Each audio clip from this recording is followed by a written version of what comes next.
And you know the story with when and I'm seeing it now. Like I said, I've been on board for best part of a year with this realisation, really. And the story you see all the time is, at first I thought, yeah, what a crazy topic, yeah, whatever, it's lunatic. But when I looked at it, I looked in it for a couple of weeks, I watched videos, I did measurements, I thought about this, that and the other and all the rest of it, and I came back and I can't believe it, you know, the world is right. It's a story we hear it again and again and again. I've been doing it for a year, and people either get on board with it or they're closed off. You know, it's like, you know, I'm not having any of it, and that's fine. What I'm really grateful for is the opportunity to come and talk about this stuff live. You know, in front of a live audience and see how it goes. I've no idea how it's going to go, so we'll see. The similarities between what you already know, can you move to the next slide? The similarities between what you already know and this topic should become self-evident, you know, through the talk I'm going to do. And that's what I've concentrated on. These are the four things. First of all, because this topic does drive people nuts, there's a difference between your primary knowledge and your secondary knowledge, and I'm going to contradict myself as you always do later on, but your primary knowledge is what you can obviously take from your own experiences, your own observations, your own evidences. But I also included in that the witness testimony of several, you know, of reliable people. So, you know, ordinary people say, lots of Australians say it goes dark at the same time as, you know, it's light here. you take the word for it. You can't be in two places at once, that kind of thing. Secondary knowledge is quite clearly everything that you've been told that you can't prove for yourself. We all know that there is, you know, history lies, etc., etc. You can go on and on with that, but just throughout this topic, you need to bear in mind that the complete difference between what you can actually verify for yourself with your own senses. What can I see, hear, feel? What can I test? If you're into science, what can I set up experiments for? What can I observe through my telescope, etc., etc.? What can I see for myself? And what is then inferred knowledge? Oh yeah, that's such and such because it's come from education or Hollywood or all those sources. So just bear in mind the difference between those two. I'll probably refer back to it quite a lot as we go on. Second thing is, things can be logical but not necessarily related to the real world. Sorry. Things can be logical, not necessarily related to the real world. A good example of that is evolution. I'm not going to get into the whole topic of it tonight, but it does relate to it. Or DNA, should I say. Chimpanzees and human beings are allegedly 99% similar in DNA. What they infer from that, and what we're all taught as children, and the whole world is taught, is therefore humans evolved from DNA. Now that's a perfectly logical step to make. It's a perfectly logical and plausible way of thinking. However, if I give you another potential explanation, you can see how, well, it's logical, they're both logical, but just because it's logical, it doesn't necessarily mean that's correct in terms of the real world. So in terms of, if you say, you know, if you go the other side of the fence to evolution, you say everything's been created or designed, then of course, if you're going to design a chimpanzee and a human being, of course the designs are going to be similar. Of course you're going to use similar DNA. You're not going to throw away, or, you know, it's DNA for legs, arms, eyes, hair, you know, all the rest of it. So quite clearly you're going to have you know, not one necessarily leads to the other, and just because something's logical, necessarily, quite obviously, it relates to the real world. You're with me on that? Did I explain that well? Okay, cool. Everything I'm also going to say tonight, quite clearly, and I always say this when I do Wake Up Manchester, don't believe a word I say. You don't have to believe a word I say, but I'm not like the guy on the BBC News staring right into you every single night, hypnotising you, telling you what to think. Please go and research every single thing for yourself. Every single thing that's come from the internet, it's all researchable for yourself quite clearly. That's what you expect people who are seeking the truth to go and do as well. And the other thing is, it's just a change of perspective. So like I say, it drives people crazy. It's more the people that have, I suppose, spent a life doing more scientific study. Yeah, that have really invested in science, in whatever, in all its forms. Or it could be any kind of profession that doesn't involve navigation, or where you're on the pilot, sailors, etc., etc. But at the end of the day, this is just going to be a change of perspective. If you get what we're talking about tonight. Next slide. I find after a year of comes down to arguing with people really, but you think you're trying to explain and show people. But I think one of the problems is, if the thing's so ludicrous, because we've all been brought up we believe in a spinning globe Earth in a vast universe. So if somebody comes along and says none of that's true, we're on a fixed plane, there's no universal lie, quite clearly, you're going to think the person's mad. So any piece of evidence that you come up with, and there's lots and lots and lots, doesn't matter, because it's already too ludicrous in the first place. I'm not going to accept it. So quite clearly, I'm just saying, have an open mind, let the evidence build up. Let the evidence build up for yourself. Click on. Doesn't depend on one piece of information. Yeah, I didn't see the first video or the first or the first twig or the first idea and suddenly think, oh yeah, I realise I'm wrong now. Quite clearly, it takes a lot of clues. Next, please. Okay, we all know about false flags, the war on terror. Hands up if you don't. You're not aware that the entire telescreen war on it's all 1984. We're all being led. Everybody knows that, yeah? Cool, excellent. Let's move on. Our health, quite clearly. The attacks everywhere. We all know about everything on the screen. Yeah, cool. Move on. Banking. Yeah, move on. Wicked. Every single leader. We're going to be you're not falling for Putin's the saviour or anything like that. They're all in on it. You know what I mean? New World Order, etc., etc. Please move on. What else? You're 100% sure the moon landings were fake? Yeah. No? Not sure? Hands up if you're 100% sure the moon landings were fake. Make this studio. Okay, it's about 60%. Cool. Everything NASA does is a lie. Obviously, everybody knows that there's an occult brotherhood, Jesuits, Freemasons. You know what I mean? There's various speculation about who's at the top, who's running it, all the rest of it. But quite clearly, we know about the occult, freaky societies. And again, we know that we've been mass programmed through the education system, being indoctrinated. We know quite clearly that it's all propaganda through the media, not just the news, but even the entertainment. It's not entertainment, it's propaganda. It's all to program our minds into believing in this cult. Okay. Who believes they're living on a spinning globe? Nobody. One person. So I'm talking to the already converted. Everybody's already researched all this. Okay, fair enough. Like I say, I don't. What I don't do is go on speculation so much. That, I mean, you do when you first look into a topic. You look at everything. You think everything. You want to look at everything. You discuss everything. But when you get your feet back on the ground, all I want to know is what can I disprove.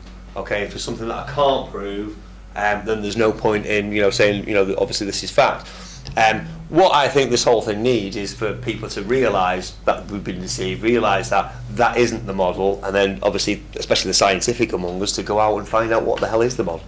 You know what I mean? Let's work together and find out what it is, because they're lying about it. This is the number one reason why we believe the Earth is a ball, because we've seen photographic evidence. That was taken in 1972 and it was used and used again and again and again and again on so many different pictures. And never twig, hang on a minute, how come it's the same? It's the same. Why come they took one picture?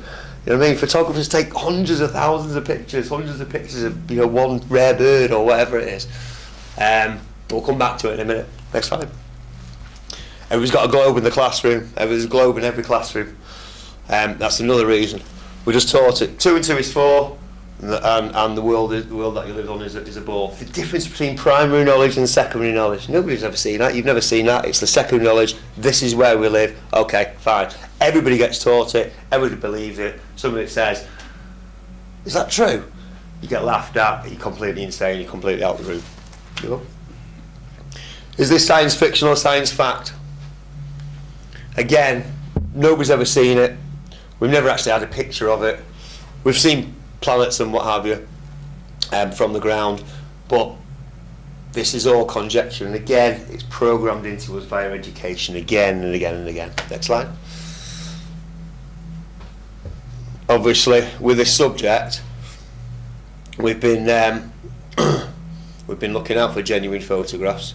That's from one of the many weather balloons that were sent up, some by school kids. What they generally tend to do, them GoPro lenses, if you probably watch them, is they go that way and then flat and then that way as they float up. When they calm down, you quite clearly see the horizon's flat. I tell you the other thing as well is no matter how high you go up, I think that one went to about 22 miles. The horizon's always at eye level. That would never happen if you were on a ball. And it doesn't matter how big the ball is. This is another thing that we've never questioned. We're saying it's just massive. We're on a ball and it's 24,000 miles in circumference and it's 8,000 miles in diameter, and it's so big you're not going to notice the curve or anything else. So, but every horizon's always flat, no matter what. You know, please. Again, if we've seen all these kind of pictures all our lives, this is the first photograph taken from space, and again, flat horizon. Now you can look at that. Go back, if you would. Go more another one, and they can do one or two things with that. You know what I mean? Because it's always a small quarter, and they can say, you can get it to imply that it's just part of a massive Earth, but as you've seen, it's a completely and utterly straight, flat horizon. Next. Okay, we're going to whiz through these because you all know the moon landers were completely faked. It was completely issued. You've got to think as well that if you're faking the moon landers, they didn't go halfway there. I hear stories of, I think we went there, but there was aliens, and they warned us off, so we ran away again. That's from a Hollywood script. It's how easy that people's ideas and beliefs about the world, about the truth in the world are mixed up and confused by Hollywood and by education. If you ever really want to tell people, you want to show proof to people that the moon landers are fake, just show them the landscapes. Just compare landscapes from the moon with landscapes from. I just picked a few at random on the internet. We'll run through them in a sec, but you can quite clearly tell these are sets and they're painted on. And obviously the real landscapes from Earth, real landscapes, supposed to be a quarter of the size, but you'd still get a sense of depth. Your own eyes, your own senses can quite clearly see that the difference between the moon, the film set, and Earth. It doesn't seem to be any longer than 100 yards, but we'll flick through them. Yeah. You can't really see with the colour very well, can you? Okay. Quite clearly see there are mountains in the distance. It is going to take you quite a while to get over there, unlike the next picture. Yeah, these are painted on. Especially at the pointer, really. This is a set. That's where the actual set finishes. This is Stanley Kubrick's. Yeah, mountains. Let's have a look what he did for 2001, the year before the moon landings. Yeah, move on. Grand Canyon, as you can tell, it's got real depth to it. Again, just flick through them. Just compare these side by side. People will soon quite clearly see. Real mountains, fake mountains. Real mountains, fake mountains. Real landscape, fake landscape. Everything's pristine for the shots. That was the first picture taken by Neil Armstrong from the moon. Gold foil. They love the gold foil, NASA. It's a film set. Everything you see there is a film set. In 1969 we were a lot more gullible. But it doesn't matter now because it's a done deal. That's what I'm saying about I suppose received mass science, really. It's a done deal. We went to the moon, now we're moving on, now we're on Mars. And funny enough, we're releasing The Martian at the moment with Matt Damon. We've just released that. I mean, NASA have been in the news a hell of a lot recently. All of a sudden, you don't hear them for years, and now almost every week they've discovered a new planet or a new this or a new that. That's because this realisation that we've been lied to on this scale is becoming quite clearly mass knowledge. They monitor the social networks and the YouTube network. They can see it's going inside the counter in it. So it'd be nice if everybody does find out about it. Fake moon rocks given to the Dutch Prime Minister. How we laughed about it. It's petrified wood. I think it went for £348,000 or something at auction. I'm not going to go into the lunar lander. Like I said, I didn't know how well versed you were with everything. Again, just ask people, how did two men live in what is basically a two-man tent for 14 days? Keep going with no toilet, no store for the waste, tiny little bits of oxygen, water. Where's no? I don't know where they stored the food. And if we figured out how to do CO2 recycling technology, maybe we could tell the global warming alarmist propagandist liars as well about it. Doesn't make sense. That's an exact replica. I don't even know how they got in this door, to be honest, with the big spacesuit on. But there you go. Took a car, Go on, just flick all through these. Apparently they stretch over in hammocks. Inhumane. Go on. Yeah, go through. This is interesting. They did 7 missions to the moon. 1 crashed. You know what number it was? Apollo 13. It's funny as well because all the landing sites that they did make. So one didn't crash. He didn't get there, and they had to slingshot it, and they made a film about it. Excuse me. All the landing sites are on the near side of the moon, the light side of the moon. Again, these people don't do anything by halves. They don't miss a trick. Everything's numerology and symbology with these, but we'll come back to it in a minute. What I really want to do is talk about how NASA and everything that the public has shown about outer space is completely, they are all Freemasons. It's all part of the occult. They don't try to hide it as well. I found this. I thought this is very interesting for people that know what obviously know about 9/11. The symbology here is phenomenal. You know what I mean? 9/11, right there. Okay, you've got it's a 30-year anniversary. Yeah, fair enough. They could have done it at 25 years. They could have done it at 40 years. But they chose 30 years. 9/11. It's also 2 years before 9/11. Quite clearly. What's the ones? Why are the L's? You know what I mean? It's just, anybody that knows will make that connection quite easily. Next.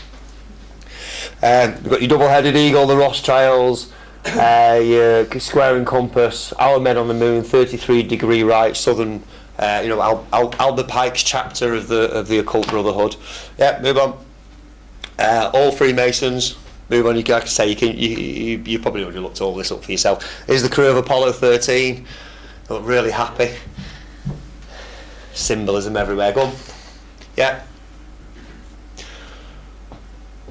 All this stuff freely available on the internet, like I say, just in case you weren't sure about myself. It's not again hiding it. There's his big Shriner hat. Yeah. Mason ring. Keep going. I don't know if you know about Jack Parsons of JPL, Jet Propulsion Laboratories. He completely tied in with Aleister Crowley, who you should all know, obviously through, again the Freemasons, the Theosophists, self-titled the wickedest man in England. He would have sex with animals, boys, all the rest of it. If he was alive today, it's funny enough, Aleister Crowley, if he was alive today, he would be wickedly popular. He'd be a cool cult dude. You know what I mean? Satanism's quite popular at the moment. The connections, you got L. Ron Hubbard with Scientology. There were L. Ron Hubbard and Jack Parsons formed a Babylon working sex cult thing in Hollywood, and again this is how NASA got its start. Walt Disney was also involved. We'll come back to him shortly as well. Yep. Jack Parsons at an occult ceremony. You can see the Masonic floor there. It's still going on today. It's not old. Here's the ISS doing a change of command ritual. Again, if you've done any research into NASA and space and the ISS, this is not out in space. Again, if you've watched any of the videos, they've got hooks on the back of them. They're floating like this. I don't know if you've seen the woman with the Medusa hair. That's a beauty. That, you know what I mean? It's got waving all over the place. It's stuck like that.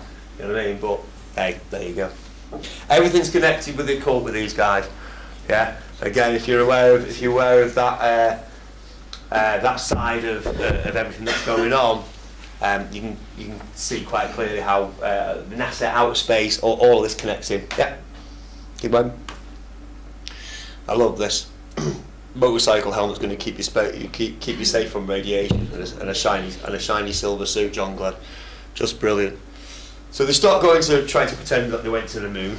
They did their 7 missions, but they're 1 missing, like the number 6, don't we? So we did space shuttles then, but every space shuttle launch, they go up and then they go kind of on the back and along for quite a while, and then it goes out of view. And I look for, and again try this for yourself if you would, look on YouTube for one guy, 135 missions they did, one guy that just pointed the camera out the front window and uncut and continuously saw go rise up and all the way into outer space. I mean, I don't know if they didn't go, they might have gone 400 or 500 miles up, but at least show us that.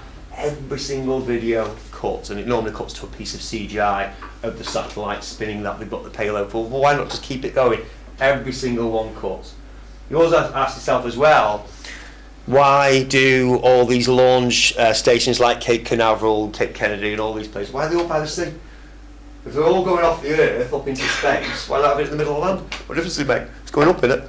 Well, the reason for that is because what they do is they go up, and they go on the back, and they go over out of sight, and they parachute down to the sea and stay out away for 10 days, 2 weeks, or, well, they go to their underwater film studio. They've got several different types. It's just a plane. You know, I was quite disappointed. I remember being disappointed because I was a sci-fi fan and all the rest of it. I was quite disappointed when they went from these rockets that, you know, these outer space rockets that go to the moon. It's basically a plane, and it even needs some kind of jet things to get it going anyway. But again, you don't question it until, you know what I mean, until somebody, I suppose, you know, gives you a little shake. You just don't question it. But it's not just that we didn't go to the moon, it's that they're lying about every single thing about outer space. Next, please. Keep. Lycra and nylon are going to keep you safe from Van Allen belts and massive solar flares and radiation, apparently. Mylar, nice reflective surface. Teflon. Yeah. This is an astronaut. I want. Go back. Yeah. I remember we wanted to be an astronaut when you were a kid. You want to be an astronaut, you've got to know all this science, and you've got to know this thing, and you've got to be physically fit and all the rest of it. I don't know how many billions they're spending. I do actually. It's 17 billion a year. 17 billion NASA invests all this year. You think, you know, I don't know if this guy's got like 17 more degrees than me, and he knows loads more science than me, but it just doesn't look real at all. What's that? You think they come up with something more elegant than that? It's like one of them big chuck keys. Go on, keep going. Anybody seen this recently? Pictures of Pluto out in NASA. I mean, we've got Brian Cox now saying there might be life under Pluto. They've certainly come out with water and an atmosphere all of a sudden. I think it looks like, well, a lot of people saw it straight away. You know what I mean? Keep going. Christmas bauble. This is the biggest one. It's an Atlas stone. It's an Atlas stone. Honestly, as soon as I kind of reposted this and said, what the hell is this? People that went to the gym said, is this some kind of observation test? It's quite clearly an Atlas stone. And again, sorry about it, you know, it's not displaying as, can you go back? It's not displaying as good as it could. Go to the Atlas stones. You can't really see the texture there, but all they've basically done is taken one of those and filtered it up and taken a picture of it and called it another planet. Keep going. Somebody's did some work on Photoshop with it. Again, you can't really see the rings here, but you can quite clearly see it's been created and pasted in. There's not been a what do they call it? Probe. I don't know the name what they call it. Something satanic and Babylonian. But the probe has not flown past Pluto and taken that picture quite clearly. Photoshop proves that. Yeah. This is the latest Dyson. It's not. Oh, it's the latest air conditioner. It's not. Does anybody know what this is? Believe it or not, this is it's the Kepler telescope. It's the Kepler telescope. Can prove it. Next slide. That's it being built with all its gold foil and all the NASA scientists with the suits as if it's, I don't know, radioactive or something. I don't know. It's about, I suppose, about as big as a house. Here's a picture of it in space. Again, go back. That's primary knowledge. Okay, that's some guys building a machine. We don't know whether it's going to work or anything else, but there's some guys building a machine. That's fair enough. Go forward. That's secondary knowledge. That's telling us that it's going to fly in space. But that's not actually a picture of it in space. I defy anybody to find a real photo of a real satellite working in space. Yeah, we've just got the Milky. Well, I say the Milky Way, whatever the streak in the sky is. Bent it a bit, and obviously superimposed it. Again, they're all like this. This is how it explains how we know about all these other planets out there. It's how it detects planets. It doesn't actually see them. None of these telescopes are out in space. Like actually seeing them. With these amazing cameras and what have you. So now it works. Basically, the light from a distant star dips for a bit, or it dips regularly, and they measure that, and they measure the electromagnetic spectrum of it, the light spectrum of it. That's about it. Now, from that, so you're talking about numbers. Yeah, we'll get a list of numbers and what have you. From that, we get pictures like this. which everybody's seen. Yep. They will then get artists to give you artist renditions. They don't hide it again. They will never say this is a real picture of Kepler 26a or whatever. They'll say this is an artist impression of what it would look like if we could actually see it. But we've just got basically a star that's twinkled a bit. Okay, and who's got a telescope? Who's an astronomer? Wicked, just one. Okay, we've actually invested in a telescope and started looking a lot more since we came across this subject. Here's a lovely picture, a lovely image of Saturn. This is what Saturn looks like, as we all know, except it's an artist rendition. This is a painting. You know it's a painting because it's actually got the names of the artists. One did the planet, one did the couple of the moons. Steve Albers did the other moons. This is what Saturn actually looks like. It's the best photographed of a telescope from the ground that I could find of Saturn. So it's got ears, it's got rings, as Galileo said. It's probably got moons as well, but the difference between that one and the one before is you don't know what that is. Yeah, the ancients described them as wandering stars. Yep. Here's one of Jupiter. Again, that's the painting, that's the one we all think of as Jupiter. I'll look for the best one we could find from a real telescope from the ground of Jupiter, and this one from the Keck. about the best I could get, the most detailed. Again, yeah, you could probably get that our idea, our image of Jupiter from that, but I don't know. Is it a massive, great big gas giant planet, millions and billions of miles away? I don't know. Can't tell from that. Primary knowledge, secondary knowledge. That used to be Pluto until recently. It's changed a lot. The big red eye. Because I remember, remember it looking like the Death Star. You remember those things? These are all paintings. It's all paintings. It's all images. Here's the Hubble telescope. Don't know if you recognise this picture of the Earth here from the 1972 shot, and they've superimposed the Hubble on it. It's also looking at distant stars and galaxies for us. Yep.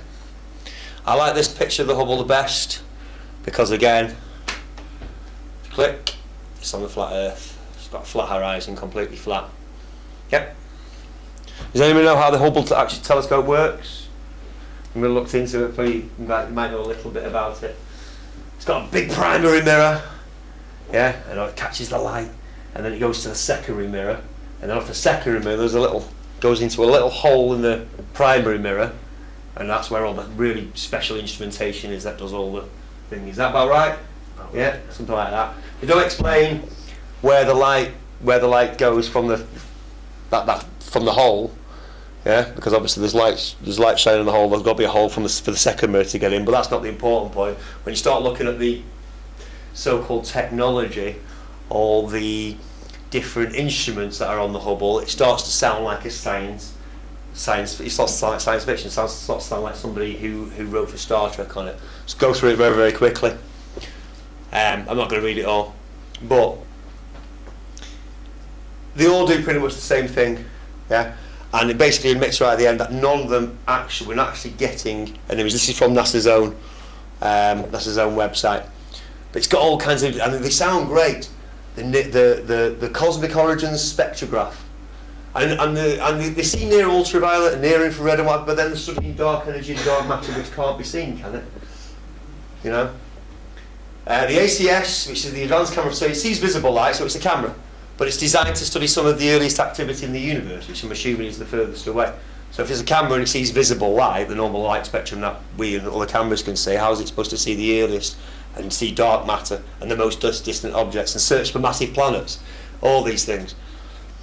The Space Telescope Imaging Spectrograph, it sees ultraviolet visible and near infrared light, so it sees light basically.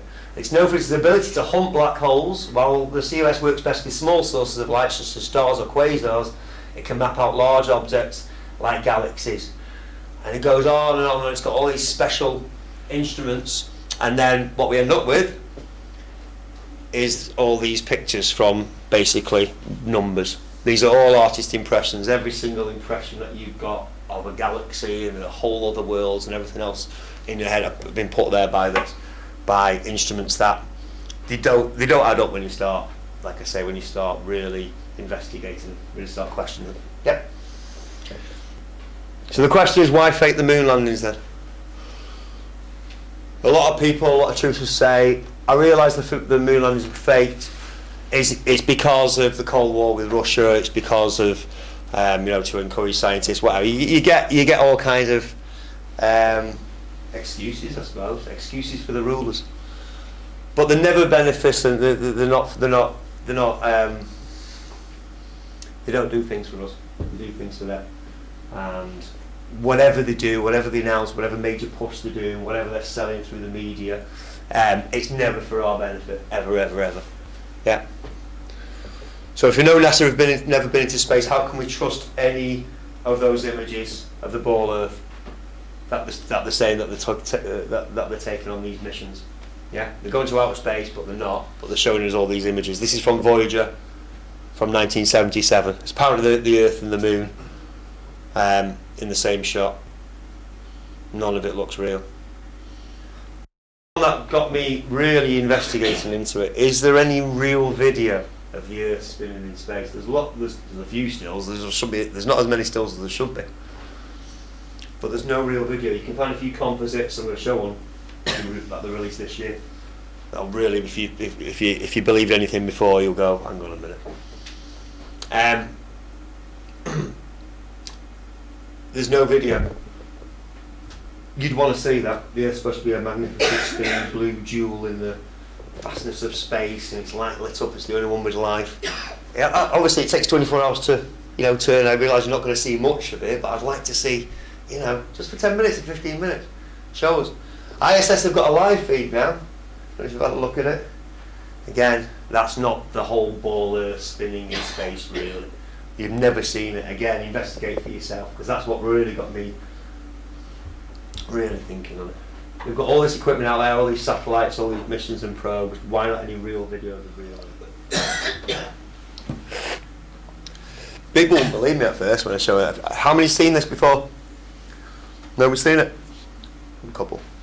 This is, again, it's official NASA photo from 1 million miles away from Earth of the moon passing in front of the Earth. I don't know if you can see it, or you can all see it. Sorry, I'm going right. Now, don't forget, the moon's supposed to be orbiting the Earth. Yeah, it's supposed to go around it. That's what they tell us. But that's just all they've done is quite clearly, and they say it's a composite. I'll show you as well, and again, you can investigate it yourself. It's on NASA's own website. That's just going straight across. It's not going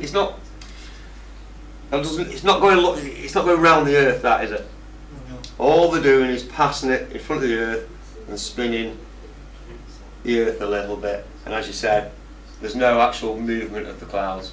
Now that's 5 hours. If you click it, it'll tell you between 3:50 and 8:45 p.m. on July the 16th. That's 5 hours, and the clouds just go. There's also a hot spot, if you notice, pretty much in the middle of the Earth. But that hot spot is not taken over by the moon when it passes in front. So if the sun's supposed to be in front, out here, isn't it? Yeah, there. That's why it's all lit up, and you've got a full moon. And you've got a little hot spot here, if you can see it. There, on the Earth. But the moon, that doesn't change at all. Quite clearly, I keep going on about this, to be honest, but quite clearly this is a fake. But they're telling us that it's real. It's been released to mainstream media. Most of the world thinks this is a real image of Earth. You're mad. Shut the hell up. When you actually start examining it, you start looking at it with the open eyes that you've already got, you realise that no, this is a fake too. Because Earth looks different every year, to be honest. I'm going to really get into that in a minute. Yeah, next. And again, from that 2015 image, this is a shot from, I think it's 72 again. One of the guys on the moon, there's the distant Earth. Well, if that's right, then it'd be like that. Actually, no. I think. Next. It's probably more likely going to be like that. It's going to be about 4 times the size as the moon appears to us in the sky, you'd expect. If you could actually stand on the moon, and I don't believe you can, don't believe it is a rock, then the Earth should look 4 times as big as the moon does to us, because it's allegedly 4 times bigger. Next. This is a still from the same set of images from this Discover satellite. Again, you can check this for yourself if you've got, well, if you've got the internet. There's something very, very. There's a secret hidden in there. Does anybody know who doesn't know who hasn't really researched into the flyer? Has anybody noticed anything odd about this? Is it the word sex? It is indeed. It is indeed. It's right. It's right up there. I mean, even before that, and we'll go into it. But where the hell's the rest of South America? Is it had a flood? Again, I'm going to show you a comparison of all the Earths that, well, not all the Earths, but a few of the Earths that NASA have released. And the land masses changed, the shape of the continents changed, the colour, you know what I mean? And I know, the world changes, but not this much. Although I don't think the colours are going to really bring it out. All that we've done with that 2015 NASA picture, you turn it upside down, you can probably already see it, and it says sex. And you think, well, does it? I mean, it says something. It says something, doesn't it? It's close. Go on. And again, we haven't doctored this. This is from the official image from 2015, the official released image. So you can check it out for yourself. You move on. You think, well, is this? Again, is it coincidence? But you see exactly the same thing from Disney. Now and again, if you don't know, Disney are programming all the kids, not just Disney, obviously all the major corporations, all the major propaganda, all the major entertainment, the media, etc., etc. But that's too close, because that's done in exactly the same way. You could do it in a zillion different kinds of scripts, but that is written in exactly the same way. It's from The Lion King, that. And if you think, again, are we seeing things that aren't really there? Click on. No. Walt Disney are doing this a hell of a lot. And again, I don't know if you can make these out, but these are all stills from Disney films. Yeah, all programming. All of these are programming children. So we're living in a sex cult. I'm going to say this Babylonian death and sex cult, and this is a big part of it. Yeah, Walt Disney itself. You can see the first 6 on the left of the W. There's another 6 where the I with the dot of the I, and then there's another 6 which is the Y. 6, 6, 6. All part of the same cult. Yeah. All programming. It's all programming on the mind. Here we go. NASA. You spent I don't know. You could spend quite some time going through the mnemonics for NASA. Again, when you look into it for yourself, obviously it's all Luciferian deception. Move on. This is what I really wanted to show. Again, these are all NASA images of the place where you're supposed to live. Yeah. The continents change every time. I tried to pick the ones that showed. I picked America. It could have been anywhere. It could have been the ones that all showed Africa, but America. The size of America here. Now, this is an official 2012 shot from the Kuoni satellite of Earth. And they released it, and look at the size of America. It's the biggest continent you've ever seen in your life, but it's shrunk back to normal size again in 2015. I mean, that's some serious. That is, if that's true, then we really have got problems. You know what I mean? We really have got climate change or environmental problems, which again I think are all made up, and I think they all tie into it. Yeah, move on. It's not just the NASA side, the so-called news side, the education side, the official side, the sciencey side. They're getting us on the other side. You're aware of obviously NASA. You're aware of Operation Paperclip. Not all of them went to be rocket technicians. All of this is programming as well, and I, more than anybody, as much as everybody, loves Star Wars, Star Trek, sci-fi, the idea of flying a fighter and all the rest of it. Unfortunately, it's all again part of the programming, part of the agenda. Yeah, move on. Yeah, just flick through these. I'm sure we're all aware of what sci-fi is, but it's again year after year, and it's fascinating. It's brilliant stuff, but they're not entertaining us. They're not entertaining us. They're not trying to inspire us. All they're trying to do, and they're not trying to fear us either. I don't think they're just trying to get us to think within this box, within this way. Obviously, that we're in this vast universe. Now, how can you tell the difference? Just go back a sec. Just go back a couple. So, how can you tell the difference? You can do that, You know what I mean? I've seen spaceships flying and worlds and everything else on the screen. If they can do that, then how do you know that this, next one, how do you know that the ISS and the pictures that they show from that, how do we know they're real? It's images on a telescreen, it's secondary knowledge. You haven't been up there and seen it for yourself. And you will say, well, a lot of people say, well, I've seen the curve from a plane. Well, again, have a look next time. I'll show you. I've got a couple of photos of that, but have a look next time for yourself. And again, it's programming. Yeah, it's pre-programming. Because again, there's supposed to be thousands and thousands of satellites up there. Some are close, some are, you know, and they're all doing all different kinds of jobs.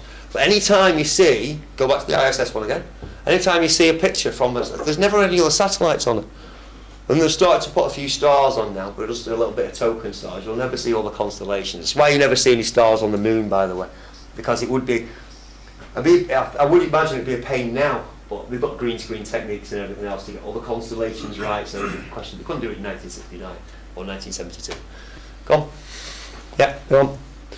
That's the best photo I could find of the ISS, because people again say, oh, I can track the ISS on the app, and they look up in the sky and the lights crossing, and they're like, well, you know, guess what? They can coordinate stuff. I don't know. Anyway, I don't know if it's a hologram.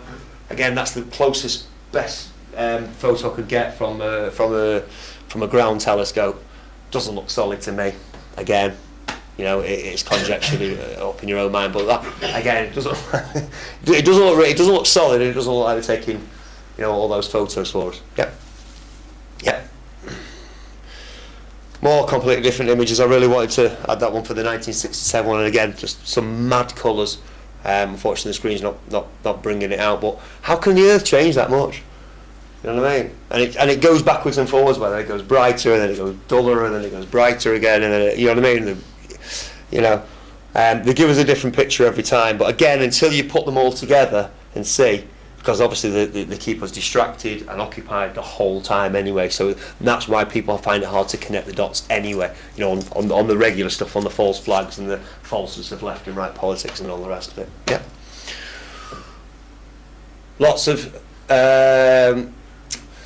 like I say, if we'd seen these pictures all our lives, we've seen these photos all our lives, it would be it would be a completely different world, to be honest. But again, it's not just the flatness of the horizon. You see that with your own eyes everywhere as well. It's also the fact that it's at eye level. Yeah, it doesn't matter how high you go or how high they say the shot's from, and when they bend it with the GoPro lenses, yeah, or whatever techniques they use, the horizon's still at eye level. If you run a ball, and next time you've got a beach ball, have a look, go from eye level and go up, and you'll see the horizon will drop. It doesn't matter how big the ball is. You can imagine the biggest ball you want, start rising up from it, yeah, and see where the horizon is eventually going to go. Yeah, it must start dropping down at some point. You'll never see that with your own eyes. Primary knowledge and secondary knowledge. Because that's what people say.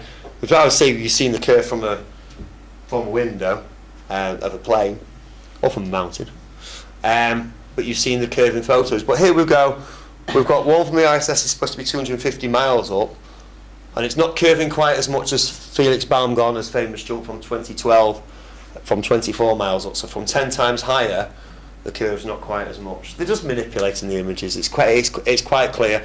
And again, the Felix Baumgartner jump, it was a thing. You know what I mean? It was a big event. It certainly happened on social media as well. It was great. It was like, oh, he's jumping from edge of space, and all the rest of it. But when you think, number one, Red Bull's just a marketing company. That's all they ever were. They're a marketing company. They don't actually do anything else. We know they make a drink, but the marketing comes first. And that whole thing was just so that we'd all look at the shots and go, yeah, it's a curved Earth. That's how much they're investing into it. I don't even know if Felix Baumgartner's into it. It was straight through a window, though. Say again? It was straight. 100%. Yeah, I might have stuck it on as well. Next. Yeah. There's a couple of different jumps, but 71,000 feet, and then all of a sudden, yeah, it goes really curved. Yeah, that's the one. That's the one you've seen. Straight line, just about to jump out. This is the big famous one. So there's 128,000, just about to jump out. There we go, outside. Curve. And we'll put the ISS in again. Again, all they're doing is just bending that thing, and it's programming. Yep, hang on. Does anybody know what the equation for the curvature of the Earth is? We all live on a curved Earth. Yeah. All these all these professions, yeah, if you're a sailor or a pilot or if you're firing a gun, didn't Russia fire some missiles 1,000 kilometres to hit ISIS targets the other day or something? So they tell us, you know what I mean, in the news. But if you're on a ball and you're firing something 1,000 metres, that is going to drop away quite a bit. Yeah, if you're just aiming like that, you're going to miss your target. Not just them architects and engineers. All kinds of different professions must know what this calculation is because they must have to use it on a daily basis. It should be like I say, like it's E equals MC squared. Now I don't use it and you don't use it for most days. We're not, astrophysicists or what have you. Some people might, but we all know that E equals MC squared because it's such an important equation for science. Well, why isn't the curve of the Earth? How everybody knows the curve of the Earth is such and such, and that's why you can't see buildings from such and such. We've never ever thought about it before. All we've been told again is it's just massive. It's a massive place. You'll never see the curve. But there must be. Doesn't matter how big you think it is. It's a ball, according to our common belief. So there must be some curvature. Okay, even if we can't see it, that's fair enough. But what is the calculation for that curvature? How far can I see out? Before it drops, before buildings drop away. But it's not common knowledge, it's not something we're all taught, it's not something, so far as I know, engineers or any of these other professions are taught. Does anybody know what unless you've actually looked into the flat Earth? Is it 8 inches per mile squared? Yeah. Was anybody else aware of that? Yeah. Okay, it's funny how people who look into the flat Earth know quite a lot about the measurements of the globe. I know the circumference of the Earth, I know the radius of the Earth. I don't believe it's a ball, but I know all the supposed measurements. I never knew them before. If you want to find out about all the physics of the globe, ask a flat earther. Yeah. I've gone through them all. Yeah. 8 inches per mile of distance squared. Now a lot of people have argued with me online saying, no, it's just 8 inches per mile, and they do this on Google, by the way. If you Google curvature of the Earth, it will say 8 inches per mile. Yeah, on Wikipedia, in the first few, you can dig down. I think the second page, you start to 8 inches per mile of distance squared. If it's 8 inches per every mile, it'd just be it'd just be a gentle slope. It'd just be a gentle slope, 8 inches every mile. I actually worked it out for 3,959 miles for the full radius. If you're only doing 8 inches every mile, your drop is half a mile. But people will argue till they're blue in the face because they don't want to let the concept go that they've been taught all their lives. Yeah, at the end of the day, if they're saying that the radius is 3,959 miles, yeah, and through AutoCAD using, through Pythagorean trigonometry using the AutoCAD to however many, 15-digit precision, what have you, it's 8 inches per mile of distance squared. So the first mile, you're only going to see, you only have 8 inches of drop, that's fair enough, we can live with that. Second mile, you square it, so it's 4 miles times the 8 inches is 32 inches. So it's only a couple of feet, 2.5 feet. Again, you're not going to see that much. But when you start getting to 20 miles and 30 miles, 40 miles, 50 miles, well within the distance of regular human eyesight, without telescopes, yeah, you're starting to talk about 6, 7, 1,000 feet drops. So it should be, according to if we lived on a ball. And you're not seeing it. And this is probably the biggest clue, or one of the biggest clues, because again it's primary knowledge, it's your own sensory knowledge.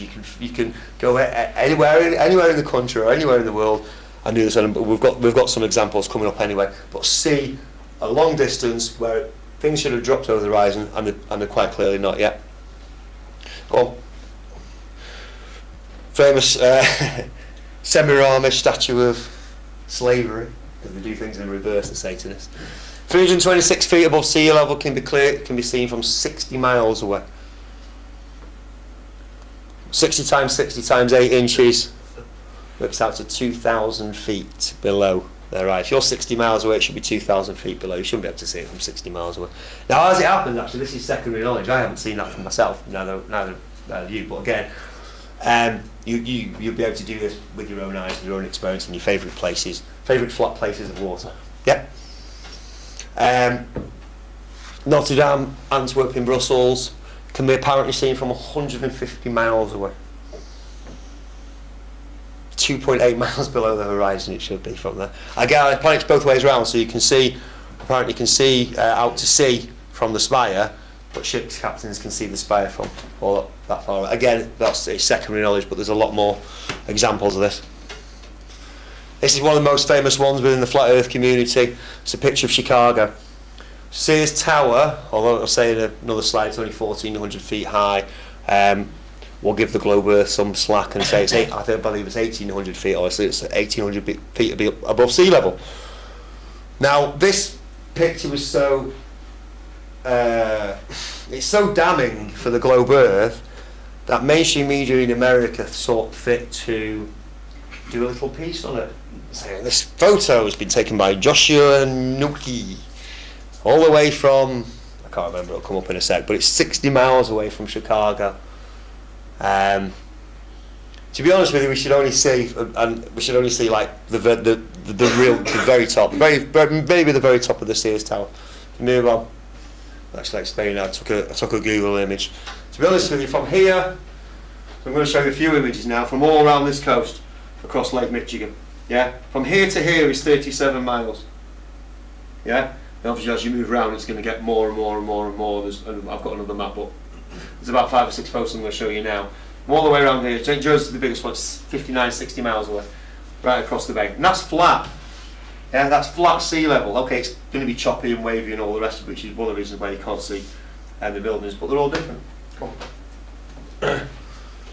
They worked out nicely for me here. Should be 2,300 feet below sea level. So that Sears Tower is 1,800 feet high. It should be 500 feet below the horizon, from 60 miles away. They say it's a mirage. They say it's a superior mirage. So I went looking at what a superior mirage is. These things do exist, but it is actually a mirage. It looks like a mirage. It's wavy and it's, you know what I mean? It doesn't look right.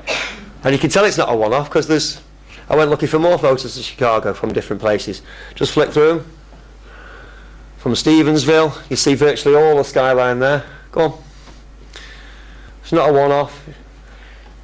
Lots and lots of times people have photoed Chicago from right across the bay. It shouldn't be possible. 37 miles is 900 feet, so you should see half of the Sears Tower and probably not much else of the Chicago skyline. It's not the only place in the world. Go on, keep going. Yeah, keep going. It's more proof, more proof, more proof. Right.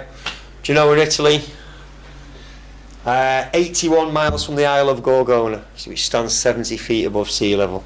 I've not even worked it out, to be honest, but you can if you want yourself. All you do is take the miles and square it. 80 times 80 times 8 inches. Yeah, and that's how many inches it should be below, and then you obviously divide it by 12 for feet and yards and miles and what have you. Shouldn't be able to see it. Some closer to home now as well. The Isle of Man from the Fylde coast. Again, there's 3 or 4 different sources here, and it says you can only see it 3 or 4 times a year. Yeah, but you can see it, and again it's, what does it say? What does it say on there? 61 miles. 61 miles away. Again, that's 1,600 feet. It's nearly a mile, I think. Should be a mile below the horizon. Yeah. Again, I put a nice little Google map on for you, but you can check it out for yourselves. Yeah.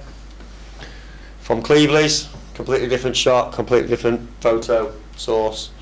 From Visit Cleveley's again, a couple more different photos. Isle of Man across the bay. You know, it's the Irish Sea. You know, shouldn't be able to see it if the globe was curved. Or, yep. Yep. See it from the North Wales coast as well, all the way from Llandudno, 75 miles away. Yeah, somebody else's photo. Google. There was a time when I thought Google's going to kind of change the world because you've got all the information, all the world's library, right? All of those library at your fingertips. Quite clearly, this is the 1984, the Winston Smith, the rewriting of fiction and history that, you know, they warned us about. It's going to be online, it's going to be virtual. We know they're going paperless, and you know, there's this move to do it. There'll be another generation, but there'll be no paper. Everything will be digital. All information will be controlled. You won't be able to get these kind of photos, I wouldn't imagine anymore, especially if more people become aware of it. Yep. Showing you this one from 1946, first rocket up in space. Yep. There's a big one. Difference between primary knowledge and secondary knowledge. Again, we've seen all these photos of the ball Earth all our eyes, but they've got these big Pacific Oceans and Indian Oceans and Atlantic Oceans which must kind of bend round. Oh, well, gravity does it, but I don't want to get into that. At the end of the day, have you ever seen water with your own eyes bend into the shape of the ball? It doesn't do it. It does this. Long, big, flat stretches. Yeah, it gets wavy and choppy, but it's just long stretches of big, flat water. Yeah. Yeah, that's what water does. It doesn't bend into the shape of a ball. And again, they can say, well, it's huge and what have you. 120 miles long, the Suez Canal, no locks at all, no drops. Yeah. We'll leave it there. We'll have a break. I wanted to mention just the Nile as well. Goes for 4,300 miles. It drops about 100 miles over that course. It's virtually, it virtually goes the whole radius of the Earth and then drops 100 miles from mouth to elevation. So many clues. We'll take a break there for however long, 5, 10, 15 minutes on a break. 10 minutes. We're now talking about the non-curvature of water. You never see it bend into a ball with your own eyes, with your own experience. You've never seen it do that. And we've got, again, serious proof. 120 miles. Again, you can work it out for yourself. Should be some serious curvature. No locks, just flat. Like I said, the Nile's the same as well. Some people think this is the sea. So, well, it's just the sun reflecting on the sea. Now, the sun doesn't reflect on the sea like that anyway, does it? I've got another picture coming up. There's a heat spot, there's a hot spot of a reflection of the sun on the clouds. You can't quite see it on this thing, but there's a video of it. There's videos of it on YouTube. If you look up any most of the flat Earth, 3 examples is a good one. I'll no curvature on flat Earth, but you'll see this video, and the whole thing bobs up and down. You can see obviously the horizon's flat there as well, by the way. The whole thing bobs up and down. But if the sun was 93 million miles away, it wouldn't be bobbing up and down with the Earth. It'd be fixed. Now, obviously, I can't show you the video. You have to go and look for yourself. But again, another serious clue from real evidence, from somebody who's set up. It's an amateur. It's not NASA. It's not FEMA. It's not anything else. Some kids who set up a weather balloon with cameras, GPS, etc., etc., sent the signal back, and this is what it said. But see for yourself and see if you think the sun is 93 million miles away. As we've all been taught, as every school kid knows. It sounds absolutely mad to say. Doesn't look 93 million miles away there to me. You haven't seen a video for yourself, obviously. I've just got stills. Let's do this. We've gone the right way. Now, I've seen the sun look massive on the horizon. Here's a time lapse for yourself. It shows it half the size at the zenith. Obviously, forget the 3 shiny ones, but you can see the sun does get bigger, and then as it gets nearer, then moves further away. I've also seen, like I say, massive. I've seen massive moons on the horizon. I don't know. This is one you can't tell because of atmosphere, perspective, refraction. But again, people that say, why do you never see it small on the horizon? If it's just coming towards us or coming past us, or it's another model, basically we're not moving, it is, then how come you never see it small on the horizon? There's proof that you do.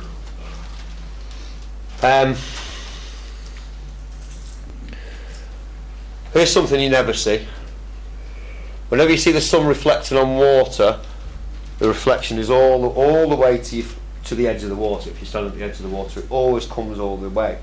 Now, I don't know if anybody's ever seen or been aware of this phenomenon, where you're standing on the beach and you see and the sun's going down, and as it goes down, the reflection recedes across the water. Has anybody ever seen that phenomenon? Is that a thing?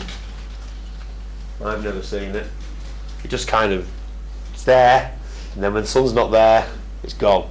Now again, think about it. If you're on a ball, and obviously you're spinning, but basically the light of the sun is receding away as it's kind of going over the horizon, and that's exactly what should happen. That beam of light, that reflection of the sun, should recede away from it. If it was miles in the distance and we're slowly spinning away from it, it should disappear, and that would be a nice Earth phenomenon like a rainbow or the Northern Lights.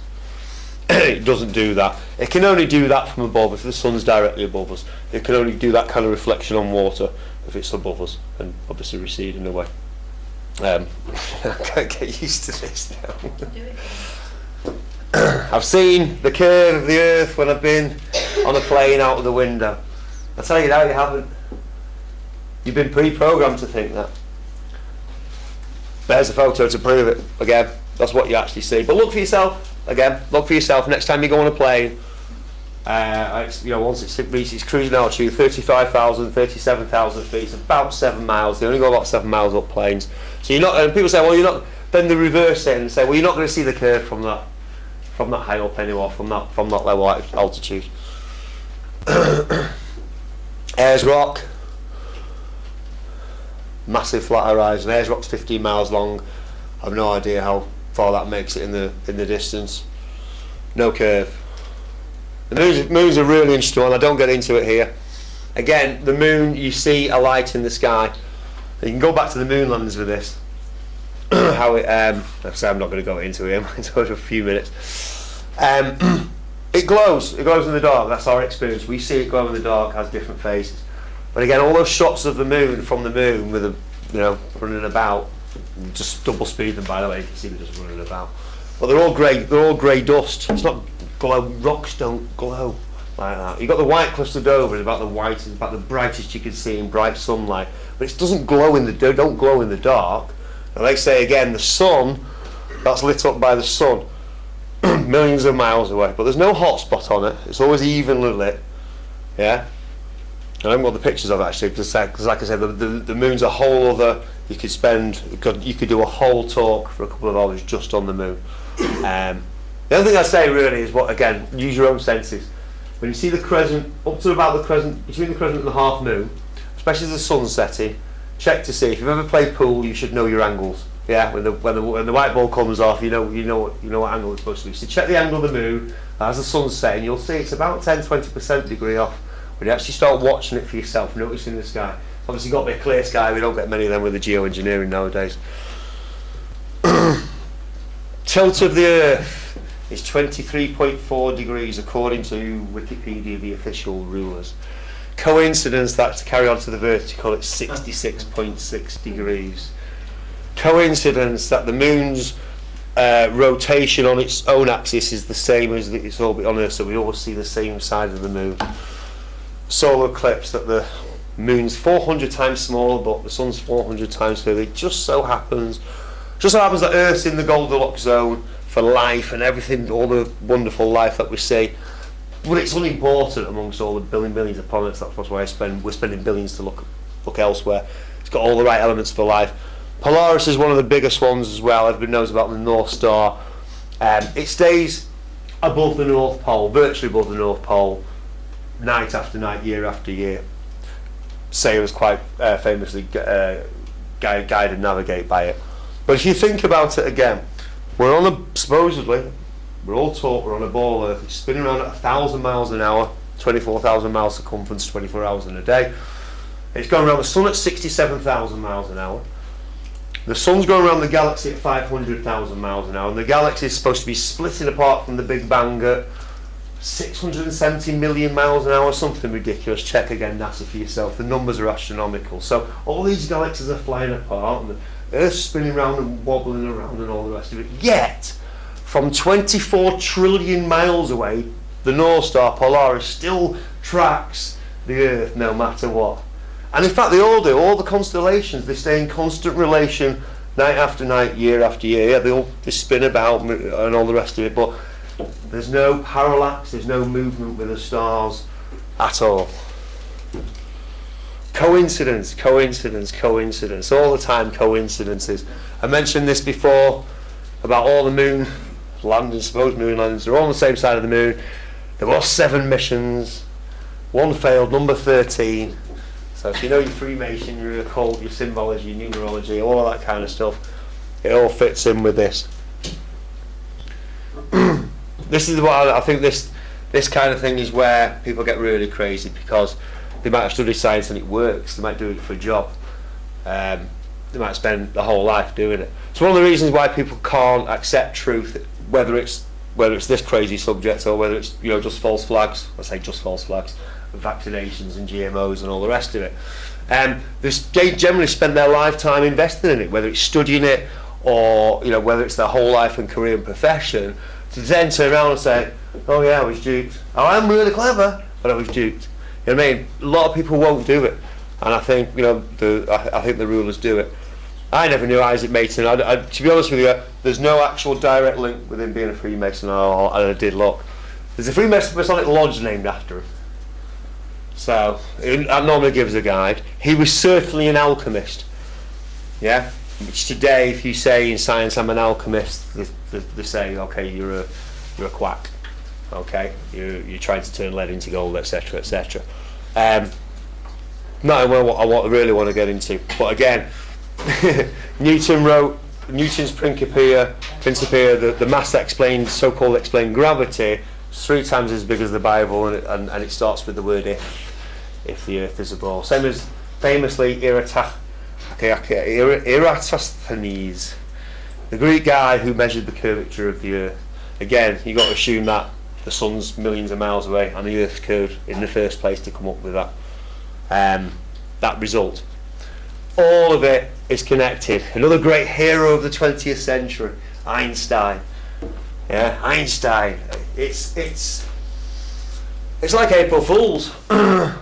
It's a common phrase. Einstein depicts somebody being clever, or obviously if you're being sarcastic, yeah, nice one, Einstein. It's an icon. They made him an icon. This is his Jesuit handler, Lemaitre. Again, I'm not going to get into it. You could do a whole 2 hours on Einstein and the fraud of Einstein.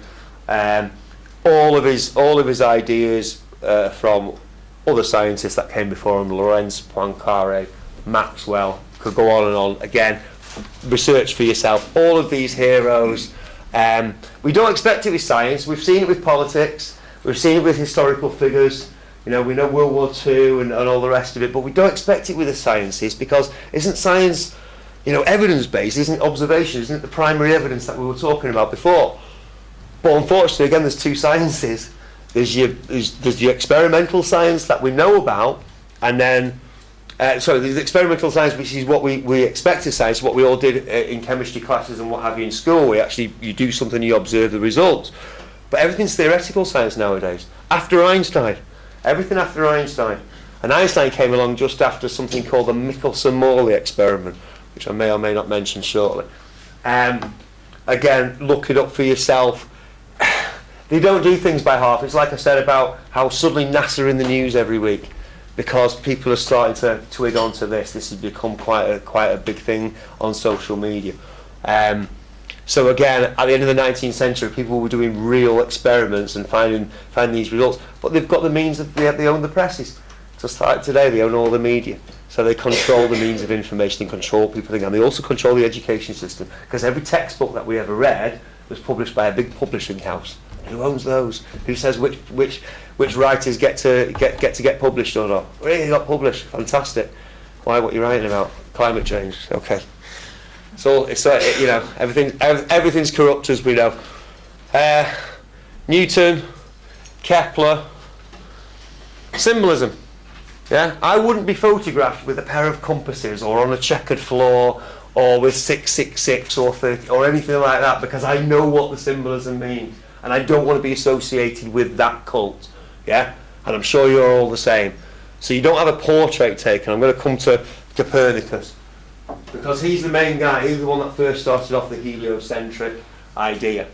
Right? To be honest with you, the history of geocentrism and heliocentrism, or flat Earth v globe Earth, it's one of those. The ancient Babylonians were all flat Earthers. They knew the Earth was fixed, because again, they stood there and then everything. They believed their own senses. They didn't have propaganda program to convince them that their senses were wrong and the opposite was true.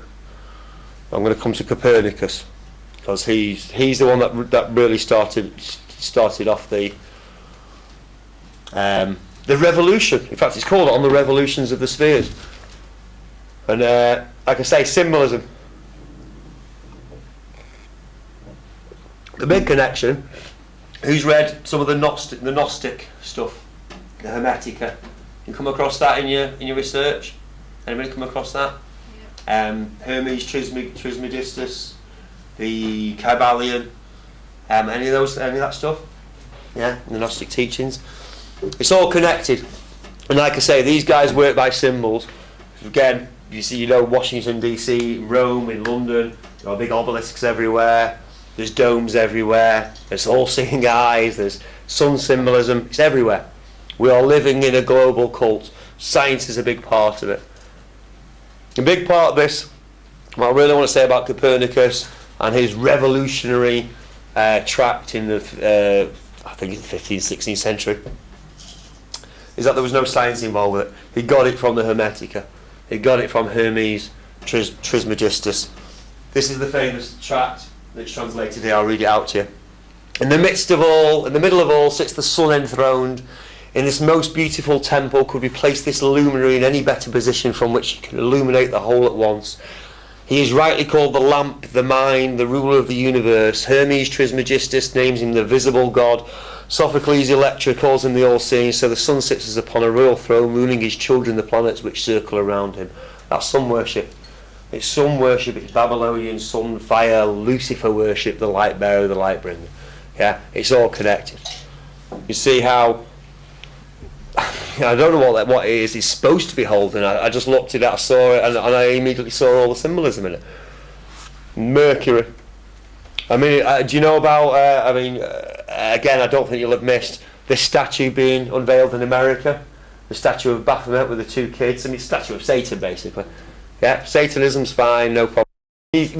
Again, we know about it. The Illuminati's kind of it's not a secret anymore. They've got it at the big music awards. I can't remember what they call them, or I pay that little attention to them. But it's all horns and Satan worship, and they're not even hiding it anymore. They're really not. But in terms of the world that we inhabit, or that we think we inhabit, and the image that we have in our heads of being on a ball earth in a vast universe, and what's going to happen next, and maybe we're going to ruin this planet, maybe we'll have to find another one, and all the rest of it. All of that is just image in your head. You need to get rid of that secondary knowledge, because, well, it's come from these guys, and these guys sacrifice children, and they have done since Babylonian times, and it's all part of the same thing. Yeah, completely connected. The Book of Thoth is Hermes Trismegistus is another name for Thoth, which is another name for Mercury, by the way. All the gods, they're all connected. Yeah, and it doesn't matter if it's Greek, Roman, Babylonian, they're all connected. They're all basically the same. It all comes down to the same guy. But again, you can check it out for yourself, all the symbolism, and it does go to masonry as well. This sounds like the same thing. This is from Albert Pike's book. His power was symbolised by an eye over a sceptre. The sun was termed by the Greeks the eye of Jupiter, the eye of the world. His all-seeing eye now lodges. Osiris, invoked as the god that resides in the sun, is enveloped by his rays. La la la la la la la. It's devil worship. It's sun worship. It's all we're doing. It's all we're doing by putting the sun. The sun's at the centre, and we're just irrelevant, moving around it. Even now that your own senses tell you every day that you're not moving at all. Otherwise, there won't be a gentle breeze just going by. You won't have a gentle. In fact, if airplanes fly at 500 miles an hour and the planet's spinning with its atmosphere, because that's why you don't feel it, they tell us, at 1,000 miles an hour, how would a plane ever go against the spin? They'd only have to go one way. They'd only be able to go one way. Go on and on about, like I say, the ball, but what I'm more interested in is what's really going on and how it connects, how the flat earth connects through everything we do. How many knew or recognised or were aware of the Jesuit sun symbol above the door of number 10 Downing Street? It's the same as the the NBC symbol. Yeah, it's everywhere, and I posted this, and a few people say, "Oh, Ireland's not got one, or this one's not got one." It takes me a couple of minutes to have a look through and find that the islands is the green sun, right? They've used it. They might not use it for the main flag. They might use it for the military. They might use it for their armed forces or whatever. But it's all the same. They're all part of it. We know about the New World Order. We know that all countries are in on it. There's no good guys and bad guys when it comes to rulers. There's rulers and the rest of us. But it's this religious aspect that, it's like I say, it's weird because it comes from science, or it seems to come from science, or they say this is evidence and facts and what have you, but it's actually religious. It's religious worship, and we don't know it. Yeah, you never know you're in a cult until you actually leave it. And we always think about the Moonies, the David Koresh, you know, or even you think about it, or you used to think about Islamic extremists. We know that, you know, they're basically CIA mercenaries and what have you now. But that these people have been brainwashed. But the problem is when the majority of us, when it's 99% of us, and we're all brainwashed into a cult, then how are you going to know that anything's different? You're not going to notice that. Oh, it's just a flag. Oh, it's just a flag. It's just a flag. Just symbols. But these guys, and you know, got the Pope right there, sun symbolism. It's all connected. Good old Nazis, cult of Ra, Baal, and the Jesuits. And the Jesuits control all the secret societies. Going back to science just for a minute, to say about the Michelson-Morley experiment. I wanted to talk about gravity. Think about gravity. Everybody knows kind of gravity keeps you on the floor, but it also keeps us in orbit and keeps the moon in orbit, and it moves the tides. It does all these magical things. Nobody's ever explained it. Nobody's ever proved it. And if you think about it, if we're not on a spinning ball in a vast universe, and we're on just a big, massive fixed plane, and we've got head and bodies, you don't need gravity. You don't need gravity to explain anything. You only need it to explain why water curves onto a big ball and doesn't fly off like it does on a wet tennis ball. I need gravity for that. I like about the moon, I know it's only 240,000 miles away from us, going round, and we're 93 million miles away from the sun, but we're kept in orbit to the sun by its gravity, but at some point surely the moon goes even nearer to the sun. So why doesn't the moon go over there? Why is it attracted to our gravity and not the sun's gravity? I'll tell you why, because the image that we have in our head is false. It was given to us by repeated programming and indoctrination. Okay. I like this one as well. Again, if you work it out, you have to kind of do the model for yourself. But if you're in, we're allegedly going around the sun. So here's you in New York in June. Now every 24 hours you're going to do almost a complete rotation. We know it's 23 hours, 56 minutes, and this, that, and the other. Okay, again, so it tells. It's actually the rotation of the sun and the moon. But you're not going to be, after 6 months, completely, your time is not going to, you know, that would be in the dark, yeah? 24 hours, 24 hours, 24 hours, you're still going to be facing the same way at the same time. At 1 o'clock, 24 hours later, yeah, it's not going to be night time, is it? Yeah? I don't know if you follow me here, so I might need a little bit more explanation. There's you in New York, and obviously it's going to rotate and you're going to get however many hours a day and night. But 24 hours later at 1 o'clock, you'll have moved on a little bit, but at 1 o'clock it's still going to be daytime, you're not going to be in the night. That's true for the next day, the next day, the next day, the next day, the next day. 1 o'clock, 1 o'clock. You say, it might change a couple of minutes. By the time you've got all the way over here, yeah, if we're on the other side of the sun, we're going to be in the dark at 1 o'clock. The hours don't change every 12 hours. It's a little bit, you have to think about that one. It's not something I can, you need to spend a little time thinking about it, but again, if we're on a rotating Earth, 24 hours, every 24 hours it rotates and it moves a little bit around the sun. But by the time you're over there, you've not lost 12 hours so that you're in the darkness. I'll explain that a little bit better next time. But again, have a look for yourself. There's some videos on YouTube. You can have a look at that. But again, a nice when you get your head around it, it's quite clear to see that you know you're not going to have darkness at 1 o'clock. That's just, you know, it's just a ludicrous thing to say. Again, you start off with what we know from our senses, from our own experience, and then what can we definitely deduce from there. Airy's failure. Again, a very famous experiment. Airy was a royal astronomer royal in the 19th century. He put water in a telescope which slows the light down, and he basically wanted to see. He came as a failure, as a null experiment, because he basically got he got the result like Michelson Morley that the Earth can't be spinning, it must be the stars that are moving, because the light from the stars was slowed down, so you'd have to tilt the telescope slightly. Again, look into it for yourself. You'd have to tilt the telescope slightly. If the Earth was moving and the stars were fixed, the telescope would have to be tilted slightly as the Earth moves every few minutes. But as he didn't have to tilt the telescope at all, the starlights still came straight. It must be the stars that were moving, not the Earth. Again, it's a scientific experiment at the end of the 19th century. None of that gets done anymore. You won't get you won't get grants for it.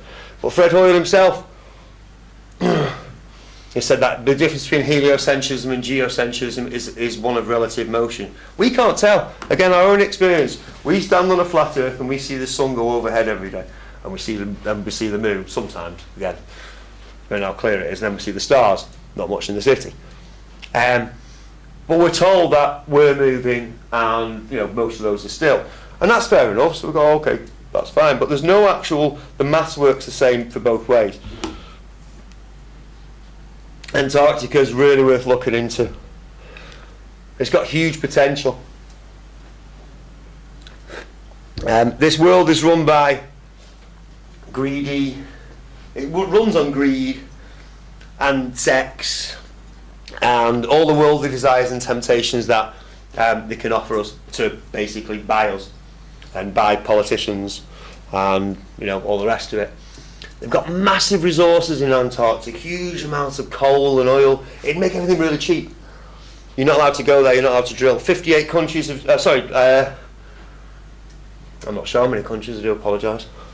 They signed it in 1958. There's a treaty, there's an Antarctic treaty that you can't, no corporation, no big company that basically run the world, they can't go and drill there for oil or whatever. Vast mineral resources.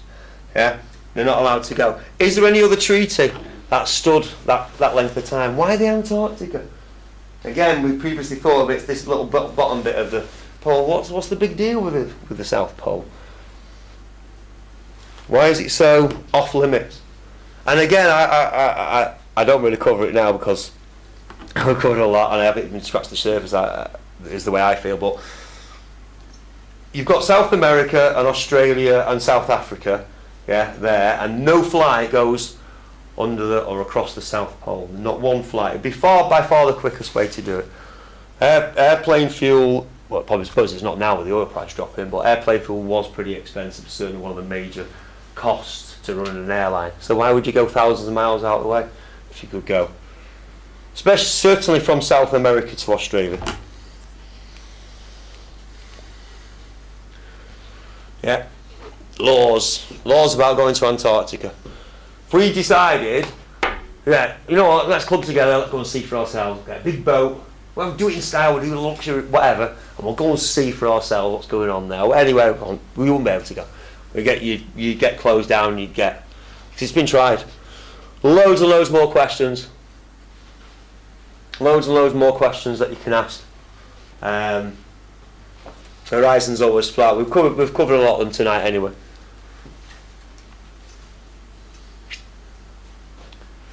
Done that one. Covered most of them. Good. Star trails. Are the stars moving or are we moving? If we're in a vast universe and there's galaxies moving off at different, I don't know, we're talking about big distances and everything else, and we're back to Einstein and relativity again. But how can star trails do that really? There should be lots of parallax when we look at the stars. Why are they lying to us? They want to convince us that we're alone in a vast universe. We're randomly created. There's no purpose to us really. There's no purpose to the whole human life. There's no purpose to your individual life. Not really. Yes, of course we have. We feel that, and we get on with it anyway. Even if wherever you are. But in the grand scheme of things, in the philosophical, why am I here? In the really big questions. Well, if they're already framed by we're in a vast universe, then your options or your thinking gets influenced by your environment 100%. If you believe you're in a vast universe on a spinning ball amongst lots of planets in an unknowable universe, then you're going to live your life as such, live your life accordingly. I don't believe that there is any vast universe out there. We see stars, but stars are points of light. Everything else is inferred. It really is. It's inferred both by Hollywood, by the Star Wars, Star Trek, by the sci-fi stuff, and by, like I say, by NASA, by those images which we've basically, gone through and shown that these can't be real, because the spaceships that they supposedly went on weren't real either. I love this quote. By removing Earth from the motionless centre of the universe, these dark philosophers who we've talked about have moved us physically and metaphysically from a place of supreme importance to one of complete nihilistic indifference. Does that not sound most of the world today? The kids that are coming up today, the things that are shown, the attitudes that they have. Yeah, there's not enough of us that are consciously aware that want to, make the world a better place. Most people are going along with what's thrown at them with the world. They're not fighting it. They're not saying this isn't right. If the Earth, however, is the centre of the universe, the ideas of God, creation, and a purpose for human existence are resplendent. If the Earth is just one of billions of planets revolving around billions of stars and billions of galaxies, then the ideas of God, creation, and a specific purpose for Earth and human existence become highly implausible. It goes along, it's part of a trio of things, heliocentrism. It goes along with the Big Bang and evolution, and they're all theories. And it's a trio. And again, evolution, the theory of evolution was something we're all taught as science, as scientific fact, and it's, obviously I can't go into much detail now, but it's another one of those things. Scientific fact, you must be mad to question it. But again, when you look into the scientific evidence for it, fossil evidence, the only question you have to ask really with theory of evolution is, show me evidence. Show me evidence of one single species turning from one animal turning from one species into a completely different animal. Fossil evidence, a live animal, a half fish, half frog, a half man, half monkey, anything like that. And how do you have half an eye? Yeah, if we're all evolved, something created eyes. If we started out as amoeba, and then the amoeba at some point created eyes, at some point in its evolution. Well, at some point did it have half an eye, or 3/4 of an eye, or a bit of an eye? Because you need the whole eye to work. Same with the liver and the heart and all the rest of our organs and every part of life really. It's part of the same thing. It's getting us to believe that we are random and undesigned and uncreated. And it's funny for what purports to be for the truth movement, where we don't want religious instruction. We don't want bad rules, we don't want bad laws. To come kind of full circle round to the idea that there is not only creator, but it seems that all of these guys have been spending all their time trying to convince us that there isn't, through NASA and space lies, and then this thing about evolution, like I say, topic. Again, look into it for yourself by all means. So it all goes down to the same thing. Big Bang, evolution, and heliocentrism are all Kabbalist ideas. They're actually religious ideas. So people that go around thinking that they're atheists are actually, again, probably indoctrinated into this cult. What do I think the Earth looks like? No idea. This is the general model from the Flat Earth Society. I don't believe this is true. I'll tell you why. There's a couple of things actually, but this is one of the main ones. 24-hour Arctic sun is a fact. And I'm talking about the Arctic Circle as well, it's not just right on the North Pole. On the Arctic Circle you get 24-hour sun, but we never see the sun in the North sky. Yeah? Anyone that's looked into this flat Earth model will say the sun goes round and round and round and round, it goes tighter for our northern summer and then goes away again as it's doing now for the southern winter. And I believe this model for a little while, but we could never figure out, hang on a minute. So there's the Arctic sun, it must go really tight to never go down, but if we're living here, we never see the sun in the North sky. Yeah? And the models from the Flat Earth Society, it's also the UN map. So again, they have the main idea, but they also control the opposition, they also control the secondary as far as I'm concerned as well. Ancient Hebrew conception, you could also say the ancient Sumerian conception as well. This is probably getting to it, but this is why we need people to look into it, scientists especially. scientists and explorers and what have you. Tell us what it's really like. We want to know what it's really like. We know we've been lied to. Once you figured out you've been lied to about the model that they've given us, well, I can't stand there and say this is the model and this is the model and this is the model because I haven't done the experiment, so they haven't. So we can break down the old model, but let's get together and find out what the new model is, or what the real model is, not the new model, what the real model is. So fixed plane Earth, it's got mountains and what have you. It's a firmament, a dome above it. Again, the only evidence that there is some kind of limit to the sky is the fact that we obviously haven't been beyond it. There's no evidence, there's no actual hard evidence for it. Where I'm at now, this is probably the closest, and it's the map that we're all kind of used to, the Atlas kind of map. The only problem with the model that I've got in my head at the moment, and I'm not saying this is the model and I'm fixed on it. If somebody comes up and as soon as people come up with new information, I'm open to change, and that's how we should be. Is that it does fit perfect together. Remember the old BBC rolling logo? Yeah, you can do it for yourself. I took about 3, and it's seamless. It's seamless. There's no joins in it whatsoever. So.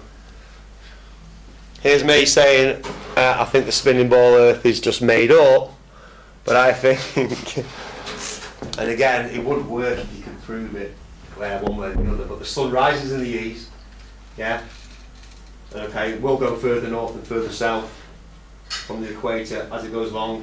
It goes along, lights up the day, yeah, and we can look at this from time and date as well. Lights up the day, when it goes to the west, that's the international date timeline. I think it appears straight away at the east again. There's no way of proving it. It's an infinite space loop, and if it didn't work properly, you'd notice. It'd be like the Bermuda Triangle or something. It's only where I'm up to so far, yeah. But the problem, this is the other problem with this, the Flat Earth Movement's map, is they've got Australia as big as Russia, as long as Africa. Yeah, the masses are completely wrong. Yeah, because again, from first evidence, you know, people will have measured exactly how you know, you can go up in a plane and obviously measure along the land exactly how big these continents are. That can be confirmed. Night and days. Where it's night and where it's day can be confirmed by people on the ground, by primary knowledge. Yeah. So if there's official sunrise for where I live, you know, in the north of England, and they say it's sunrise at 7 o'clock, and we know it's sunrise at 5 o'clock, I say, hang on a minute, that's completely wrong.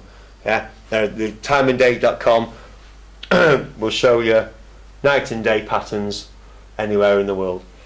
Yeah. We've had a video could show you some animations of it, but this is about where I'm up to. We're coming to the very end of it now. Like I say, it's all completely about getting us away from the idea that the Earth was created by a supreme being. He put us here, and the problem is that, not the problem is, the idea of heliocentrism, the Triple Crown, heliocentrism, the Big Bang and evolution disproves everything in the Bible. It disproves it. But for myself, if I've done the research and gone, hang on a minute, evolution's okay, flattered the globe Earth, the heliocentrism is just completely fallen apart. And there's no Big Bang. Something can't come out of nothing anyway. It's completely scientific, which is why I say it's come from Kabbalism. Well, that puts the Bible back on the table for me. Because people ask why the flat Earth. There's 2 things people say. One, it's a psyop. It can't be a psyop, can it? It can't be a psyop if they're not mass doing it. This is generally come from the ground up. But the other thing is, what does it matter? What does it matter if it's flat or round or triangle or square? There's governments and they're attacking people and they're doing all this stuff, but it matters everything. It matters everything. If it comes down to who we really are, what we're really doing here. The big philosophical questions that every single person asks themselves, whether they admit it or not, every single person really asks themselves, what am I doing here? Is there a God or isn't there? Why is all religious instruction terrible? Why does no religious instruction ever bring anybody close to God or being godly? You know, the religions act terribly. They really do. But this is the key for me, because I wasn't brought up religious. In fact, I was atheist up until 6 years ago. This is the key for me, realising that they've lied about this. The size of the deception. Yeah, that they've got us all believing we're on a spinning ball earth. And really, when you go outside and you actually look for yourself and you trust your own senses instead of what they've told us, and you go, this place isn't spinning around at 1,000 miles an hour. Yeah, worse still, everything's here for us. The sun and the moon and the stars are a magnificent timepiece that have been created by the Creator, by God who loves you and loves all of us. And that's why He's created that timepiece for us. But somebody has quite cleverly taken that and got us to believe virtually the opposite. The size and the cleverness of the deception is often what puts people off accepting it. Yeah? I'll leave it there. Thank you very much. Who used to think they were on a spinning globe earth and now doesn't? I've not convinced anybody yet. Do your own research by all means. Check everything out. I've covered a lot of information, and to be honest with you, it's either a third or a half of it, I don't think. What do you think we are? Say again? What do you think we are? I think we're human beings. I think we're men and women created by God. And the planet as we know it, what do you think that is? In terms of Shape? yeah, I think it's probably that. Well, in terms of where it is, I think, like I say, this idea of we're in a vast universe. Again, I think that's in our heads. It's only looking at the stars that we can say that anybody can convince us. Look, the stars there, yeah, aren't they all suns? Well, if you get out of your if you get out of your head the idea that these stars are also suns and they've got planets, because we're not in a solar system as far as I've uncovered. We're all in a solar system with planets.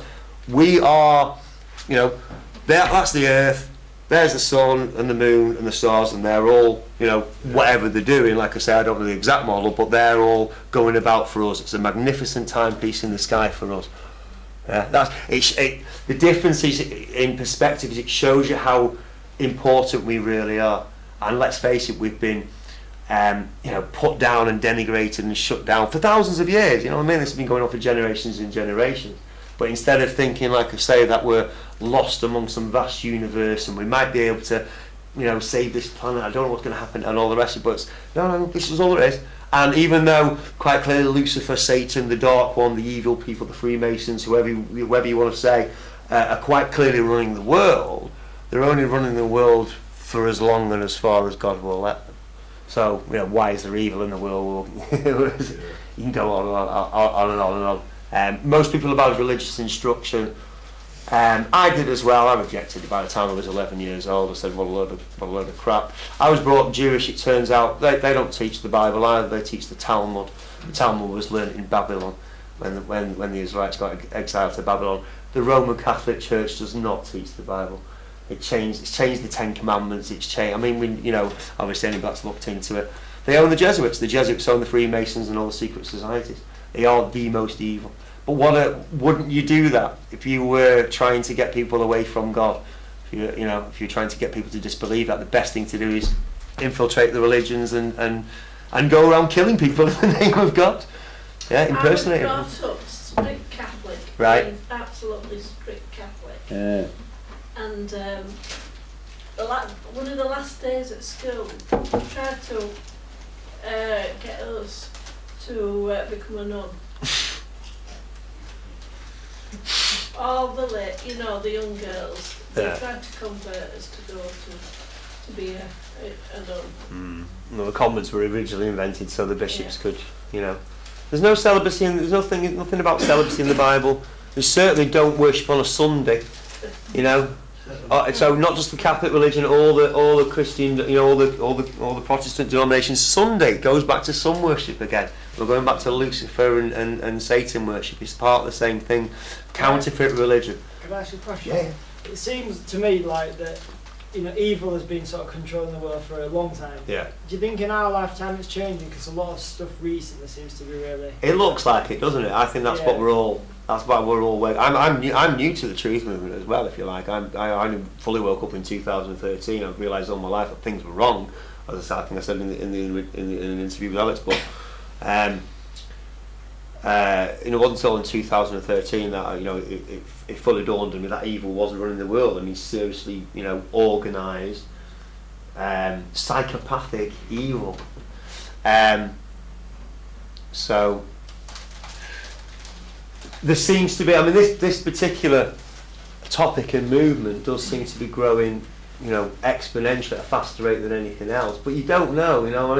I see people say the same things in the flat earth groups that people will say about all kinds of, everyone's going to get the truth now, everyone's going to find this out and everything else. And it quite clearly doesn't happen, because if they've spent thousands of years raising this system of politics and banking and finance and media and education and every aspect of our lives, it's not going to fall apart by even 100 or 1,000 or 100,000 people.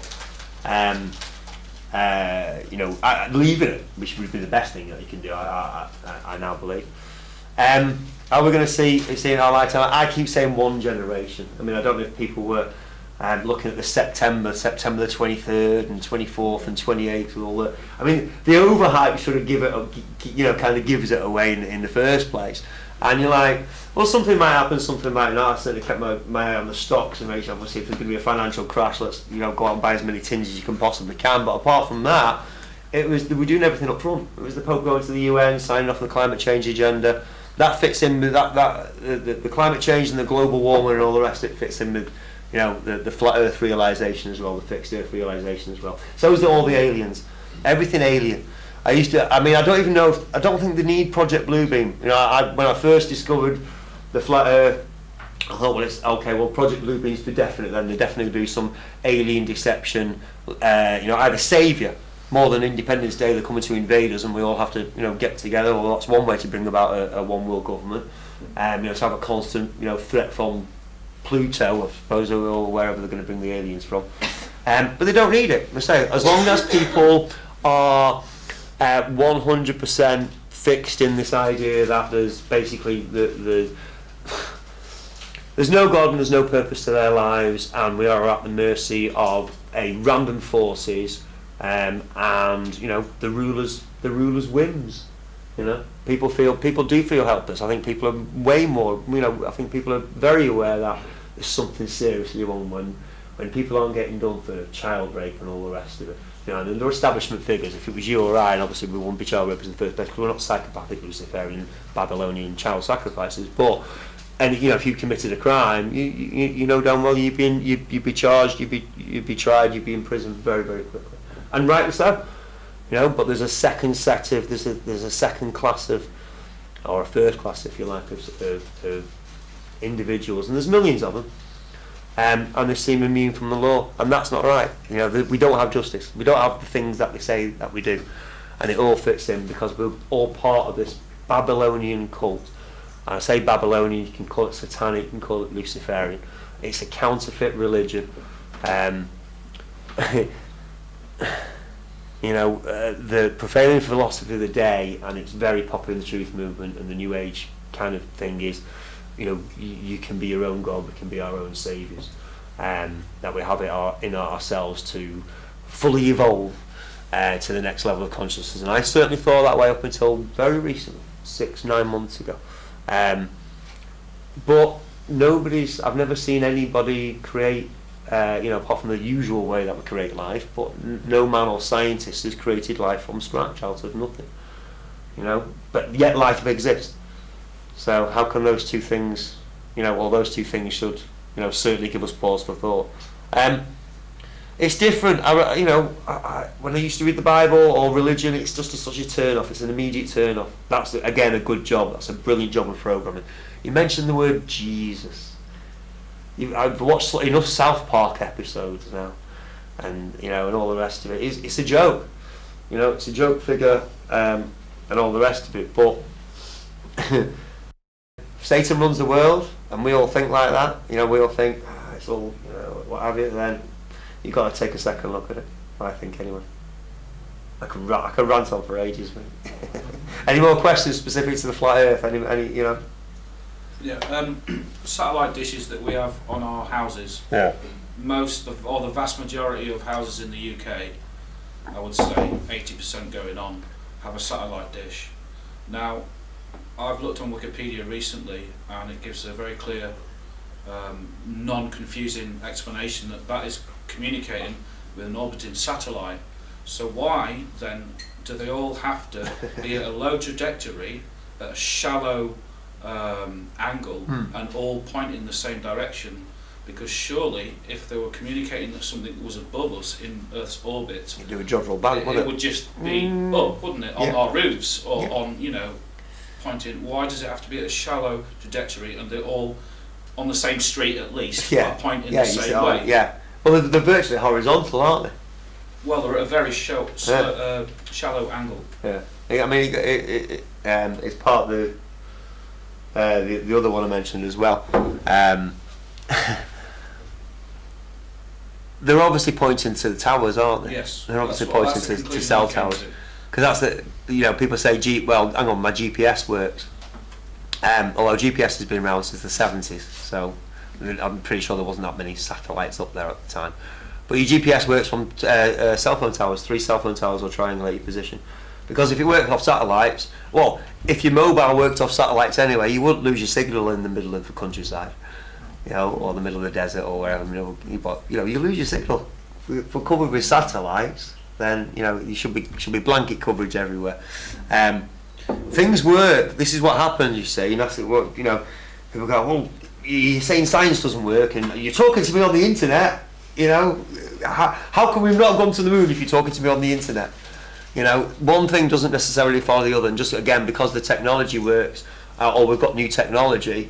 Maybe they spent some of the billions of dollars that they've stolen off us, actually on producing some decent technology.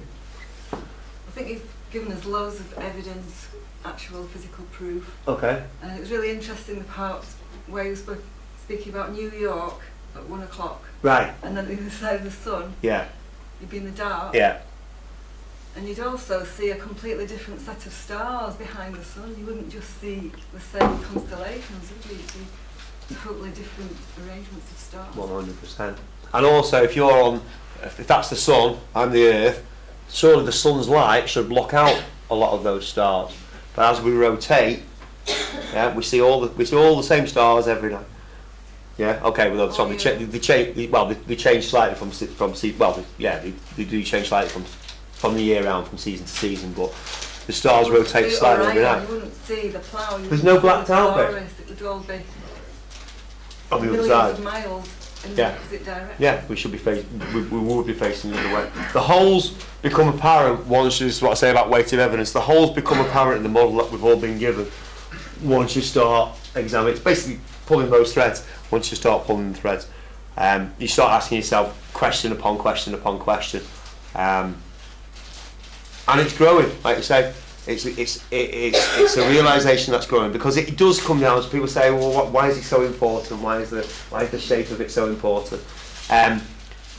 Because it's how can the world where we live, right, the very basics of the land that we stand on, how can it not be important? The shape of it, and are we, is there a universe out there? Are there any other? If this is the only planet, and if you think about it, you just look at the variety of life, the millions and millions and millions of diversity of creatures. Yeah, none of which have ever changed into another one. There is adaptation, quite obviously, variation in genes and all the rest of it. But why would you need another planet? If you look at any of those documentaries, wildlife documentaries, wildlife documentaries, you see these mad creatures in the sea, right at the bottom of the sea, and they look like aliens. They look like the maddest creatures you could possibly think of. There's such a variety of life. Again, if you're a creator, unless we came out randomly from nothing, if you're a creator and you're going to create a world for beings to live in, and hopefully one day for you to live in them as well. Then just create one great big massive place and put everything there. Why would you have several thousand different planets? Just a basic flat earth question, what do you think's at the end then, if you sort of walked in one direction, would you get, are you saying this is massive and then limitless? Or? I don't think, I know people think it's limitless.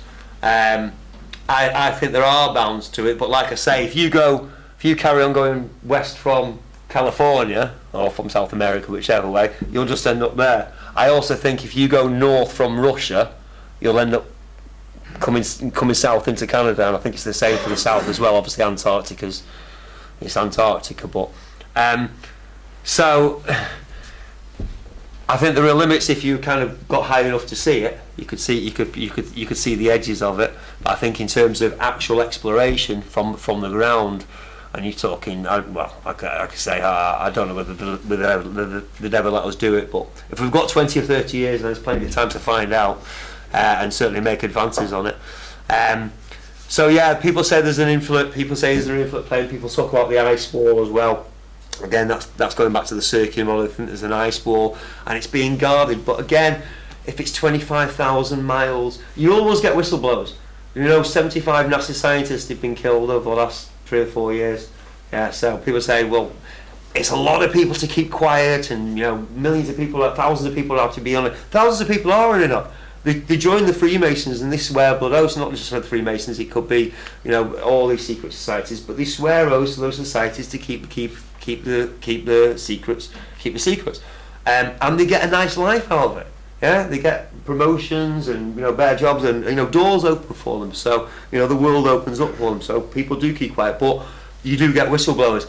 If there was an ice wall and there was a huge big Antarctic ice army guarding it, which is what people can conjecture, again you'd have whistleblowers, you'd know about it. There's somebody somewhere would say, what's all this money for?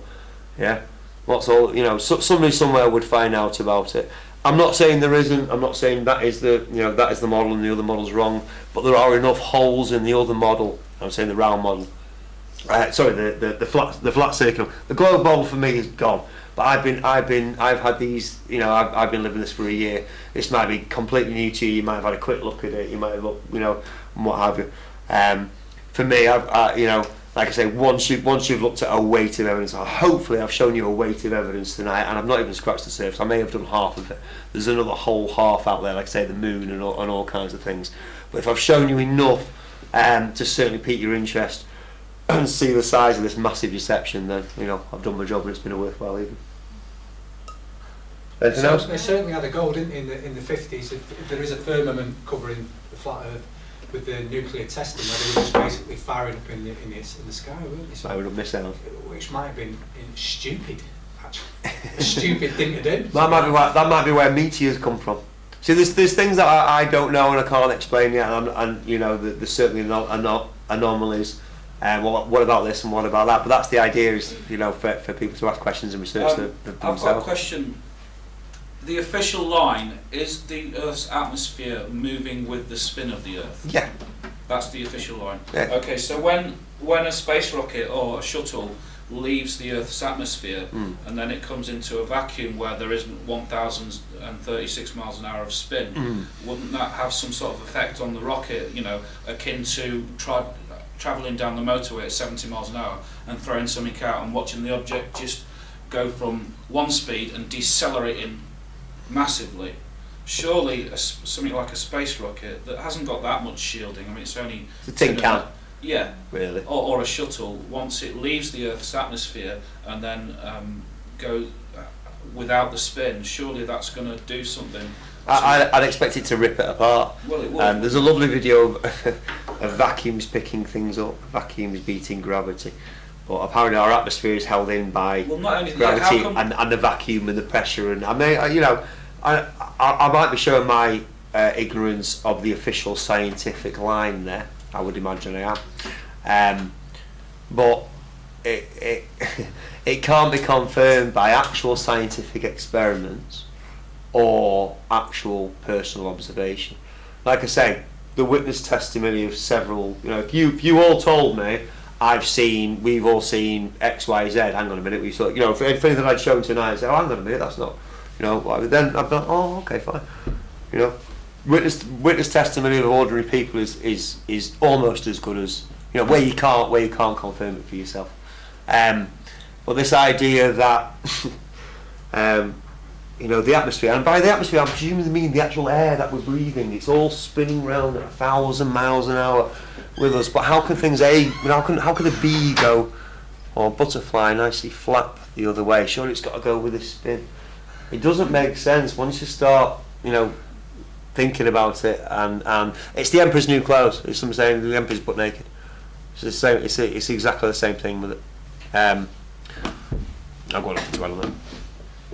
I hope you've enjoyed that. Any more questions? Can we have a couple of children, please? Okay then, I'll play you a song. Any particular request? You will.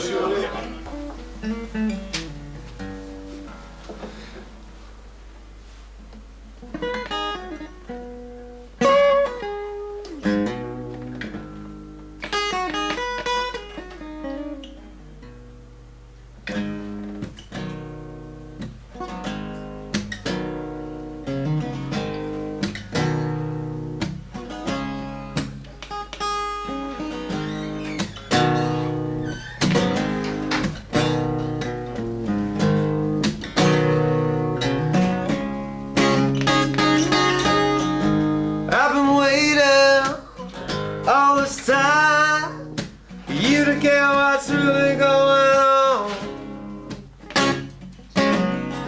But I can't wait that much longer. 'Cause pretty soon we will all be gone.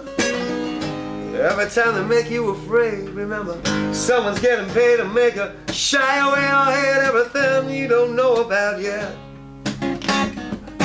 Every time they mention war, well, they call it every other word now, but it's slaughter that they're really talking about all the time. It's just what they desire, 'cause they make billions of death, blood, and fire. I can't tell you how dark tired I am of this game. Oh, brother, can you see what they're doing to you and me? They don't seem to know wrong from right.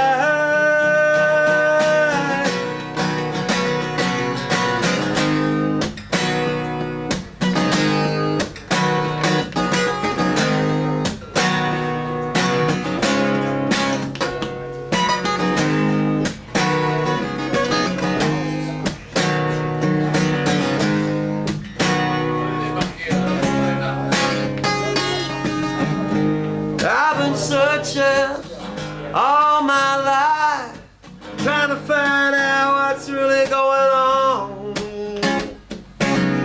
Now I'm gonna tell the world what I found out, 'cause I have every right to know all this stuff as well. Listen now, they're replacing the food with some synthetic viruses and glue. It might be more usefully described as poison. In the skies, don't know why. See with your own eyes, oh, they still try to deny what's going on up there. Fracking the land, no one can understand why it isn't banned. 'Cause it's a disaster being engineered to happen. Oh, brother, can you see what they're doing to you and me? They don't seem to know wrong from right.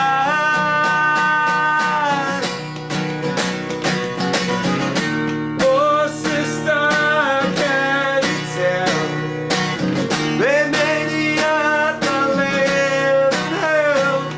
There's so many we gotta stand by.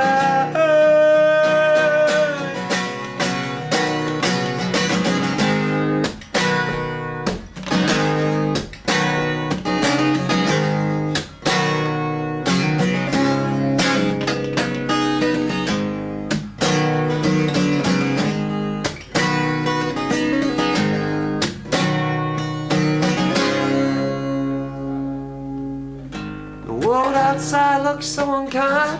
Don't forget your mind has been programmed to feel the way they want it to. You remember 1984 or Nazi Germany before? 'Cause that's the state we're already living in right now. Yeah, I'm watching every move you make. If you think you're free, well, that's a big mistake, cause you hold out this control right from the cradle to the grave. Just a free-range slave, stealing our best days, taking us away from everything and everyone we